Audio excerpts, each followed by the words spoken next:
കൊച്ചി നഗരത്തിലെ ഗതാഗതക്കുരുക്കിന് പരിഹാരമായി വൈറ്റിലയിൽ നിർമ്മിക്കാൻ ഉദ്ദേശിക്കുന്ന ബസ് ടെർമിനൽ സംബന്ധിച്ച് പ്രതീക്ഷയും ആശങ്കയും ഒരുപോലെ.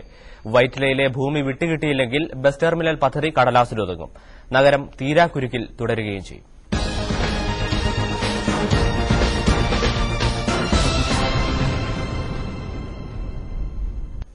സ്വകാര്യ വ്യക്തികളിൽ നിന്ന് സ്ഥലം ഏറ്റെടുക്കുന്നതാണ് കൊച്ചിയിലെ വികസന പദ്ധതികളിലെ പ്രധാന വെല്ലുവിളി. എന്നാൽ സർക്കാർ സ്ഥലമായിട്ടും ഭൂമി ഏറ്റെടുക്കാനാവാത്തതാണ് വൈറ്റില ബസ് ടെർമിനൽ നിർമ്മാണം വൈകിപ്പിക്കുന്നത്. നാളെ തിരുവനന്തപുരത്ത് നടക്കുന്ന ചർച്ചയിൽ സ്ഥലം വിട്ടുകൊടുക്കാൻ കൃഷിവകുപ്പ് തയ്യാറായാൽ മാത്രമേ പദ്ധതിക്ക് പച്ചക്കൊടി കിട്ടൂ. രാജ്യത്തെ പ്രധാന നഗരങ്ങളിലെല്ലാം തന്നെ ബസ് ടെർമിനലുകൾ നഗരത്തിന് പുറത്താണ്. കൊച്ചിയിൽ നഗരത്തിരക്ക് ഒഴിവാക്കി പരിഗണിക്കാവുന്ന പ്രധാന സ്ഥലം വൈറ്റില തന്നെയാണ്. നഗരത്തിൽ കയറാതെ സർവീസ് നടത്തിയാൽ കെഎസ്ആർടിസി ബസ്സുകൾക്ക് മാത്രം ഒരു വർഷം ഉണ്ടാകുന്ന ലാഭം 1.17 കോടി രൂപ. സ്വകാര്യ ബസ് ഉടമകൾക്ക് 1.16 കോടി രൂപയും. യാത്രക്കാർക്കുണ്ടാകുന്ന സമയലാഭം പുറമെയും പ്രയോജനങ്ങളേറെ.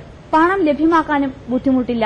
വാണിജ്യ പ്രാധാന്യമുള്ള മേഖലയായതിനാൽ നിർമ്മാണം ബിഒടി മാതൃകയിൽ ഏറ്റെടുക്കാൻ പല സ്വകാര്യ ഏജൻസികളും ഇപ്പോഴേ തയ്യാറാണ്. നഗര നവീകരണ പദ്ധതിയിൽ ഉൾപ്പെടുത്തിയും നിർമ്മാണത്തിലുള്ള പണം നഗരസഭയ്ക്ക് കണ്ടെത്താം. 50% കേന്ദ്ര ഗ്രാന്റായും 30% സംസ്ഥാന ഗ്രാന്റായും ലഭിക്കും. ബാക്കി വരുന്ന 20% മാത്രം വായ്പയെടുത്താൽ മതിയാകും.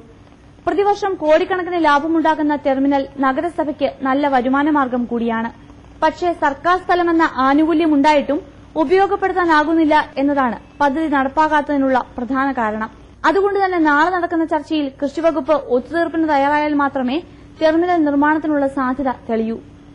മനോരമ ന്യൂസ്, കൊച്ചി.